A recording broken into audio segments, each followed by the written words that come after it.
The tank in the bottom is a cone-shaped piece, so there is a cup on the bottom. So he's going to pull up that evidence, that cartridge. In this case, it's a revolver, so he's just going to pull up the bullets to retrieve them. We take those bullets later on, we package them as evidence, and if we need to look at them microscopically, we will. So there's a couple of examples on the little map below of what they look like once they're fired. It could be well over 140 degrees inside the police car. So here's what would happen inside the police car without the police officer knowing about it.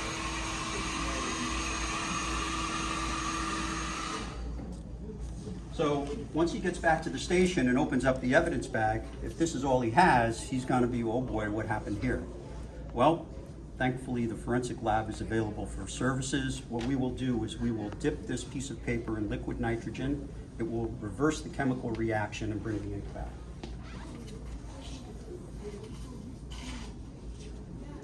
Once the paper reaches about 20 degrees Fahrenheit, the ink will reappear. And luckily for this police officer, this person wrote something on the opposite side that he thought he erased, and now he has an additional piece of evidence for his crime. It's in here. Room temperature, it's starting to boil because the ambient temperature is over minus 320.4 degrees. If I were to pour this on my hand, it would be no problem. It would just run right off my hand. Wouldn't get burned. You're really nervous there. So we have a rapid DNA program in Connecticut. It has been live for about 4 years. So this is an investigative tool that's being used by police departments all throughout the state of Connecticut. So they will come to the lab to get trained. We'll do all the training here.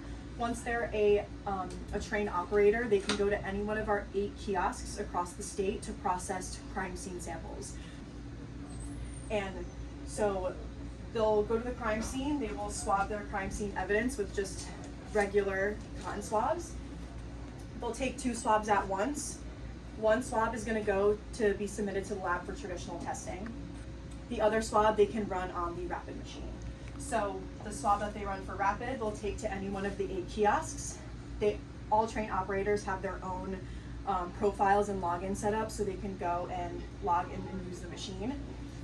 They'll take one of these sample cartridges, put their swab into the cartridge, close it, and then put it into the machine. And in about 96 minutes, they have the potential to generate a DNA profile. So something that can take 96 minutes here, for traditional testing, our regular testing can take about 1 to 2 days to process the actual evidence to get that DNA profile. Then we have to analyze the profile, we have to write the reports. It goes through a bunch of checks, technical reviews, administrative reviews, and it could take a couple weeks to get the report back to the police department. So this is tremendously reducing the amount of time to get results.